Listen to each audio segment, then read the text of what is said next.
घने जंगल की खामोशी को चीरते हुए दीनू हाथ में धनुष और पीठ पर तरकश लिए जंगल में आगे बढ़ रहा था।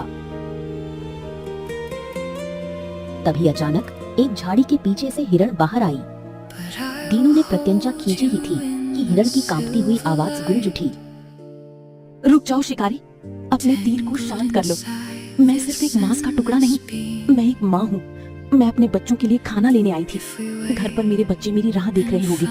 अगर आज मैं नहीं लौटी तो वे अनाथ हो जाएंगे। क्या एक माँ को मारकर तुम्हें सुकून मिलेगा? दीनू की उंगलियां धनुष पर ढीली पड़ गई। वह जंगल के जीवों की भाषा को समझता था, इसीलिए लोग उसे पागल कहते थे, पर आज उसकी रूह कांप गई थी। ठीक है, तुम जा सकती हो। मैं भूख की पीड़ा और अनाथ होने का दर्द जानता हूँ। जाओ, अपने परिवार के पास लौट जाओ। आज मेरी आंखों के सामने तुम सुरक्षित हो। हिरण एक पल के लिए थमा और फिर तेजी से जंगल की ओर चला गया। दीनू के कुछ ही कदम आगे बढ़ने पर एक सुंदर पक्षी उसकी नजर में आ गया। पक्षी को देखते ही दीनू के चेहरे की रंगत उड़ गई। उसने अपनी आंखें मूंद ली और 2 बूंद आंसू उसकी आंखों से छलक पड़े। हे विधाता, ये कैसी व्यवस्था है? जिसे मैं मारना नहीं चाहता, आज उसी की बलि चढ़ानी होगी। अगर खाली हाथ राजमहल पहुंचा तो महाराज अशोक का क्रोध मेरी जान ले लेगा। माफ करना प्रभु, मेरी भूख नहीं, राजा की सनक ने मुझे हत्यारा बनाया है। भारी मन से उसने तीर छोड़ा। पक्षी जमीन पर आ गिरा। दीनू ने उसे कांपते हाथों से उठाया और एक अपराधी की तरह राजमहल की ओर चल दिया। राजा अशोक बगीचे में बैठा मांस की दावत का इंतजार कर रहा था। दीनू को देखते ही उसकी आंखें चमक उठी। आओ दीनू आओ। मेरा पेट तो कब से तुम्हारी प्रतीक्षा में मचल रहा था। बताओ क्या लाए हो आज? कुछ ताजा और स्वादिष्ट ना मिला तो सारा मजा ही किरकिरा हो जाएगा। दीनू ने पक्षी को आगे रखा। उसे देखते ही राजा की आंखें लोभ से भर गईं। उसने तुरंत एक नौकर को इशारा किया और सिक्के दीनू के पैरों की ओर उछाल दिए। वाह, क्या शिकार लाया है। लो, अपना इनाम उठाओ और ये उदास चेहरा हटाओ। तुम तो राजा के सबसे प्रिय शिकारी हो। खुश होकर मुस्कुराया करो। और सुनो, कल फिर से यही ताजा शिकार चाहिए, समझ गए ना? दीनू ने सिक्कों की तरफ देखा तक नहीं। उसकी आवाज में एक अजीब सी गंभीरता और थकान थी। महाराज, तो बात ये है, अब मैं शिकार नहीं करूंगा। अब मेरा मन इस रक्तपात को स्वीकार नहीं करता। फिर वही पुराने राग। तुम्हें पता है कि मेरी आज्ञा का उल्लंघन क्या होता है? तुम रोज यही रट लगाती हो और मेरा जवाब वही पुराना है। जो मेरे लिए शिकार नहीं ला सकता, उसे जीने का हक नहीं। महाराज, पूरे राज्य में शिकारियों की कमी नहीं है। आप मेरे ही पीछे क्यों पड़े हैं? मुझे इन बेजुबानों को मारकर उनकी आहें लेना अब अच्छा नहीं लगता। मेरी अंतरात्मा अब और नहीं सह सकती। बस बहुत हुआ तुम्हारा ये ढोंग। शिकार से नफरत। मेरी थाली की भूख तुम्हारी निजी पसंद नापसंद की मोहताज नहीं है। पर राजा का देश पत्थर की लकीर होता है, समझे? तुम्हारे पिता ने अपनी अंतिम सांसों में ये वचन दिया था कि उनका वंश मेरी सेवा करेगा। तुम केवल एक शिकारी नहीं हो, तुम मेरी सनक की चाबी हो, क्योंकि केवल तुम ही उन बेजुबानों की भाषा समझते हो। महाराज, यही तो मेरा सबसे बड़ा अभिशाप है। मैं उनकी भाषा समझता हूँ, इसीलिए उनका हर दर्द महसूस करता हूँ। जब मैं तीर तानता हूँ तो वह मुझसे प्राणों की भीख मांगते हैं। मैं उन्हें मारता नहीं हूँ महाराज, मैं अपनी आत्मा का गला खोलता हूँ। आप मेरी व्यवस्था को समझिए। अपनी आत्मा की बातें अपने तक रखो। मैं तुम्हें सोने के सिक्के देता हूँ, तुम्हारी गरीबी को मिटाता हूँ। क्या वह काफी नहीं है? या तुम चाहते हो कि मैं अपना राजपाट तुम्हारे चरणों में रख दूं? कान खोलकर सुन लो दीनू, अगर अगली बार तुमने शिकार के नाम पर जुबान खोली तो तुम्हारे गांव की राख से मैं अपने महल की नींव भरवा दूंगा। अब मेरी नजरों से दूर हो जाओ। दीनू भारी कदमों से अपने घर पहुंचा। अंधेरे कमरे में उसने वह थैली गौरी के सामने रख दी, जैसे वह सोने के सिक्के न होकर कोई भारी बोझ हो। गौरी ने सिक्के नहीं बल्कि दीनू की सूजी हुई आंखें देखी। फिर वही उदासी। अगर आपका मन इस काम में नहीं लगता तो आप साफ साफ मना क्यों नहीं कर देते? मैंने किया था गौरी, मैंने 1000 बार कोशिश कर ली, लेकिन आज उसने मेरे गांव को तबाह करने की धमकी दी है। अब मैं सिर्फ एक शिकारी नहीं पूरे गांव का बंधक बन गया हूँ। मैं अपनी अंतरात्मा की रक्षा करूँ जो अपने गांव की। हौसला रखें आप, भगवान का न्याय अंधा नहीं है। एक ना एक दिन इस क्रूरता का अंत जरूर होगा। पता नहीं वह दिन कब आएगा गौरी। हर रोज मैं किसी का घर उजाड़ता हूँ, किसी की माँ का आंचल छीनता हूँ। अब तो मुझे आईने में खुद को देखने से भी घृणा होती है। मैं कैसा इंसान हूँ जो अपने को बचाने के लिए दूसरों के बच्चे को मौत के घाट उतार रहा हूँ। अगली सुबह सूरज की पहली किरण के साथ ही दीनू जंगल की ओर निकल पड़ा।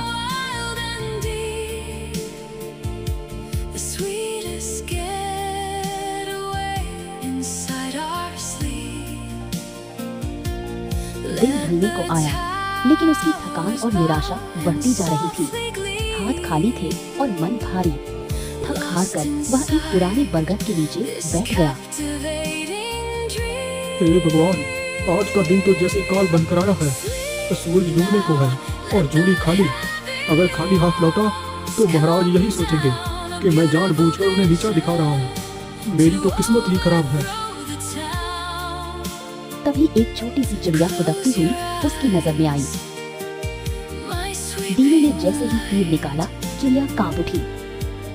रुको ये शिकारी, मुझे मत मारो। मैं तो एक नन्ही सी चिड़िया हूँ। मेरे शरीर में कितना ही मांस होगा। मुझे मारकर तुम्हें क्या मिलेगा? ओ चिड़िया रानी, तुम्हारी मसूलियत का मुझे अंदाजा है, लेकिन तुम क्या जानो मेरी मजबूरी कितनी बड़ी है। ऐसी भी क्या मजबूरी है कि मुझे तुम अपना शिकार बना रहे हो? दीनू का गला भराया। उसने चिड़िया को वह पूरी दास्तान सुना दी, राजा का क्रूर आदेश और गांव की बर्बादी का डर।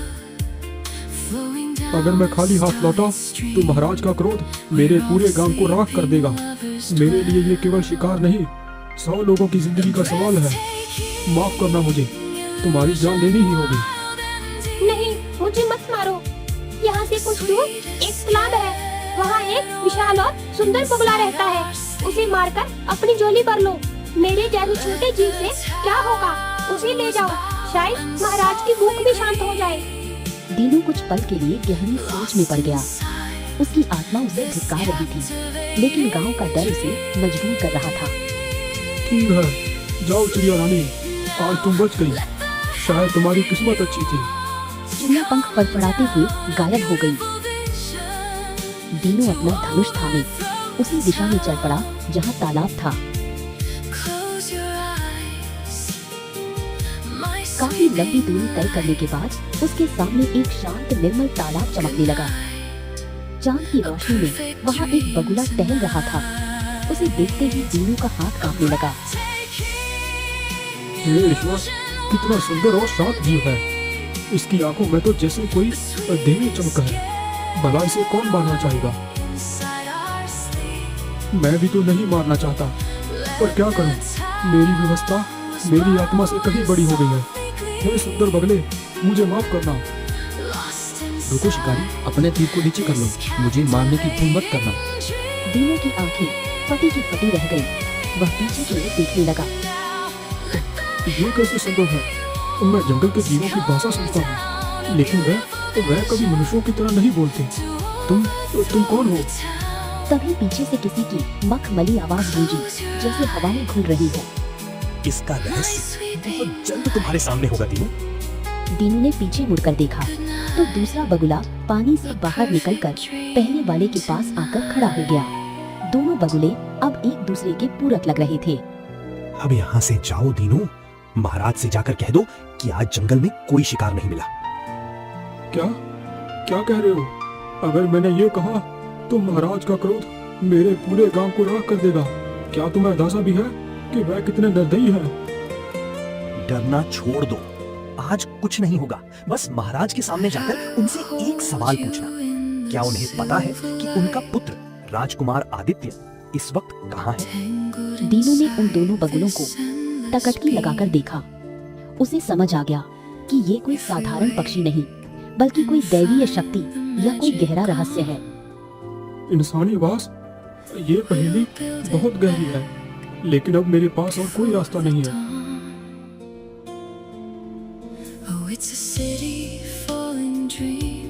दीनू ने भारी कदमों से राजमहल में प्रवेश किया। वह खाली हाथ था। उसे देखते ही राजा अशोक का चेहरा क्रोध से तमतमा गया। दीनू, ये क्या गुस्ताखी है? आज तुम खाली हाथ लौट आई हो। तुम जानते हो मेरी भूख और तुम जानते हो मेरा नियम। बोलो, क्या तुमने जानबूझकर शिकार नहीं किया? दीनू ने एक गहरी सांस ली और पूरी घटना विस्तार से राजा को बताई।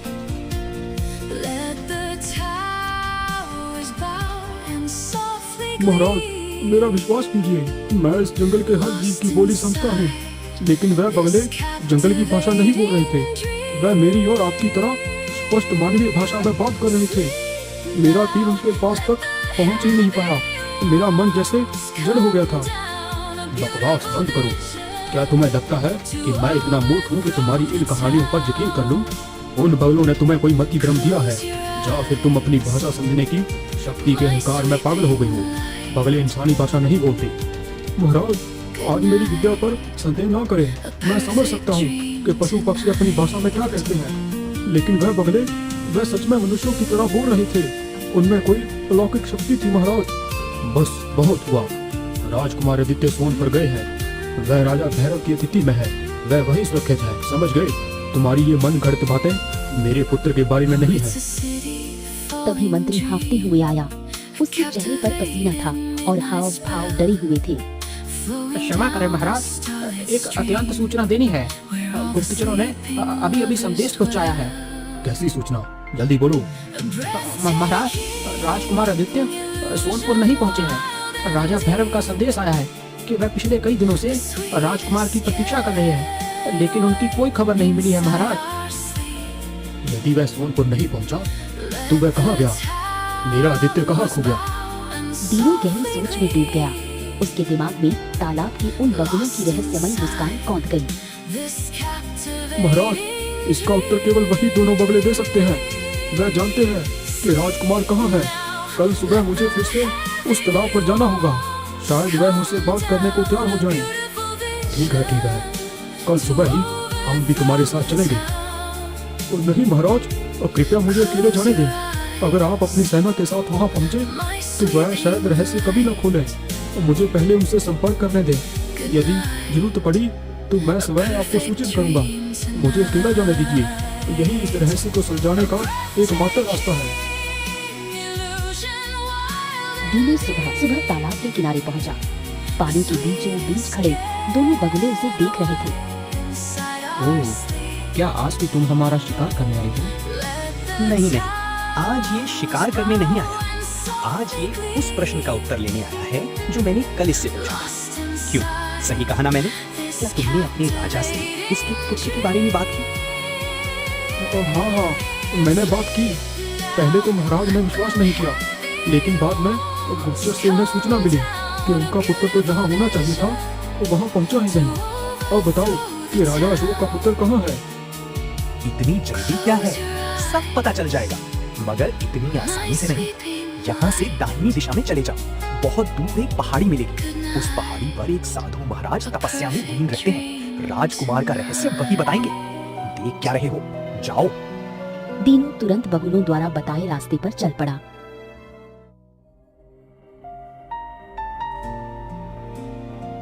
बहुत दूर पैदल चलने के बाद उसे एक ऊंची पहाड़ी दिखाई दी।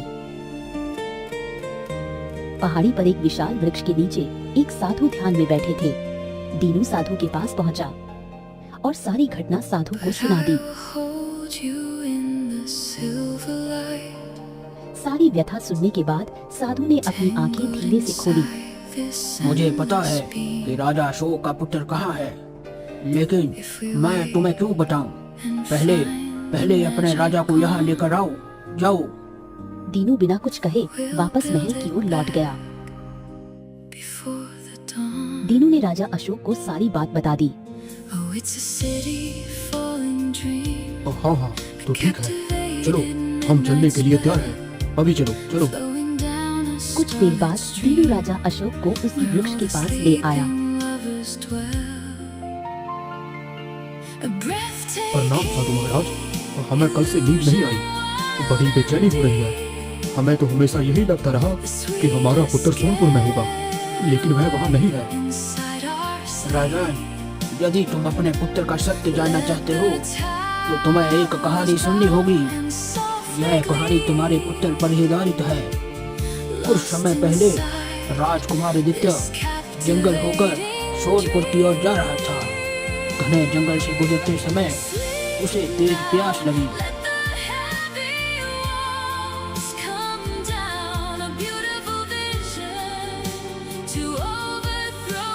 अरे बाप रे बाप, काश काश यहाँ कोई तालाब होता। तभी उसकी नजर दूर एक तालाब में तैरते एक बगुले पर पड़ी। हाँ, पिताजी कहते हैं बगले का मांस बहुत स्वादिष्ट होता है। रास्ते में भूख लगी तो इसे भून कर खा लूंगा। ये सही खाना है मेरे लिए। ठहरो राजकुमार, जिस बगले का तुम शिकार करने जा रहे हो वह कोई साधारण नहीं है। राजकुमार ने पीछे मुड़कर देखा। उसके पीछे एक साधु खड़ा था। तुम्हारे पिता ने जंगल में आतंक मचा रखा है। कई निर्दोष जानवर और पक्षी अकाल मृत्यु का शिकार हो चुके हैं, लेकिन तुम तो कम से कम उनके जैसा मत बनो। अरे तू क्या हो गया? मेरे पिता मांसाहारी हैं, तो मांस तो खाएंगे ही। मांस खाना बुरा नहीं है। राजकुमार, लेकिन हर प्राणी की हत्या करना अधर्म है। इस बगले का शिकार मत करना, यह मेरी चेतावनी है। ओ साधु महाराज, दफा हो जाओ यहाँ से। कहीं ऐसा ना हो कि बगले की जगह तुम्हारा शिकार हो जाए। तुम्हें चेतावनी दी गई थी, अब तुम्हें इसका दंड भुगतना होगा। अगले ही पल बगुले की आंखों से रंग बिरंगी किरणें निकली। क्षण भर में राजकुमार आदित्य स्वयं एक बगुले में परिवर्तित हो गया। साधु रहस्यमयी मुस्कान के साथ वहाँ से चला गया। यह सुन राजा अशोक और दीनू सन्न रह गए। तो आपके कहने का मतलब यह है कि मेरे पुत्र को उस बगले ने श्राप दे दिया और मेरा पुत्र स्वयं बगले में बदल गया। हाँ राजन, बिल्कुल। आओ, मैं तुम्हें तुम्हारे पुत्र से मिलवाता हूँ। आओ, मेरे पीछे पीछे आओ। इतना कहकर साधु आगे बढ़ गया।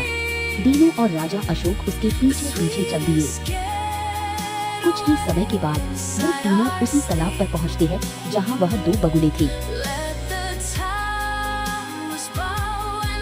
लेकिन साधु महाराज, मुझे कैसे पता चलेगा कि इन दोनों बगलों में से मेरा पुत्र कौन है?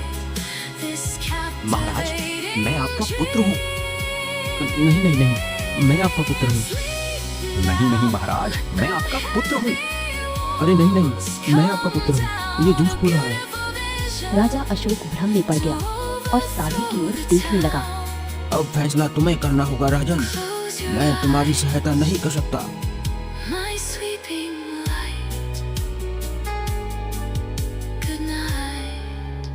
बस इतना जान लो कि इन दोनों में से एक तुम्हारा पुत्र है।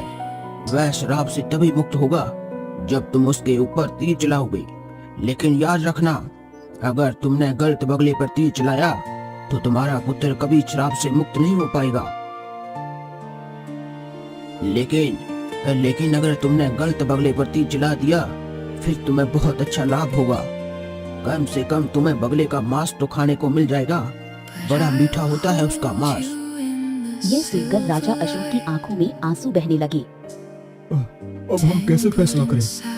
हमें तो कुछ समझ नहीं आ रहा कि इनमें से हमारा पुत्र कौन है। अरे आखिर में बताओ, तुम दोनों में से महाराज का पुत्र कौन है? नहीं नहीं, ये झूठ बोल रहा है। मैं आपका पुत्र हूँ।